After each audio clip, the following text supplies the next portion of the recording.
Shalom Ouvracha. Le Midrash nous raconte que Rabbi Akiva enseignait à ses élèves.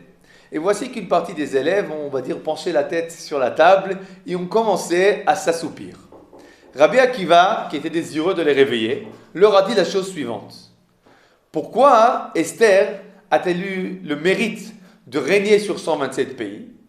Répond Rabbi Akiva, parce qu'elle était la descendante de Sarah Imenu, qui a vécu 127 ans.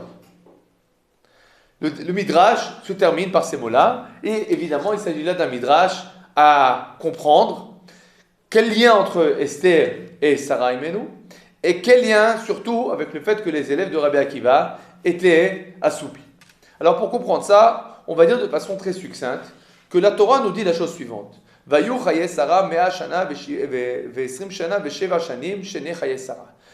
de Sarah, c'était 100 ans et 20 ans et 7 ans, les jours de Sarah. Pourquoi la Torah ne nous dit pas de façon toute simple que Sarah a vécu 127 ans? Pourquoi séparer 100 ans et 20 ans et 7 ans? C'est tout simplement que la Torah, on va dire qu'elle compte comme un enfant, qui compte sur ses doigts, qui essaie de toujours de compter les unités, de séparer les centaines, des dizaines des unités pour faciliter le décompte. Finalement, la Torah compte les années de Sarah comme un petit enfant compte chaque on va dire, des bonbons, où il compte ses doigts, pour nous dire tout simplement que chacune des années de Sarah était très importante. C'est une chose de dire que Sarah a vécu 127 ans. Alors 127 ans, c'est le temps qu'elle était sur Terre. Mais combien d'années ont-elles été utilisées de façon pleine? La réponse de la Torah est toute simple. 100 ans et 20 ans et 7 ans.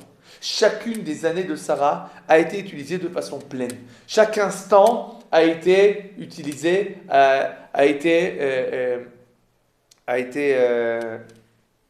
investi. C'était ça la force de Sarah Imenu. Rabbi Akiva a dit à ses élèves, sachez-le, Esther Amalka, Esther la reine, a eu le mérite de régner sur 127 pays. Régner sur 127 pays, c'est très difficile. Parce que 127 pays, c'est 127 langues, 127 cultures, 127 manières de réfléchir, de penser, 127 types d'économie, 127 manières d'être un homme. C'est une chose d'être roi de 127 départements, et c'est autre chose d'être roi de 127 pays différents. Et là, le Midrash pose la question, mais comment Esther a-t-elle eu cette capacité de régner sur 127 pays? Et la réponse, c'est tout simplement parce que c'était la petite fille d'une autre personne, Sarah Imenu, qui était une véritable reine, la reine du temps. Sarah Imenu, qui était capable de régner sur chacun de ses instants, d'utiliser chacun de ses instants, d'investir chacun de ses instants, c'est elle qui a finalement donné cette capacité à Esther, elle aussi, de savoir utiliser chacun de ses instants et de savoir trouver de façon différentielle la manière de s'occuper de chacun de ces 127 pays. Rabbi Akiva a donc dit à ses élèves, si vous voulez un jour être des rois, il faut savoir récupérer chacun de vos instants. Et c'était la meilleure des choses à leur dire quand ils voulaient s'assoupir. Shabbat Shalom.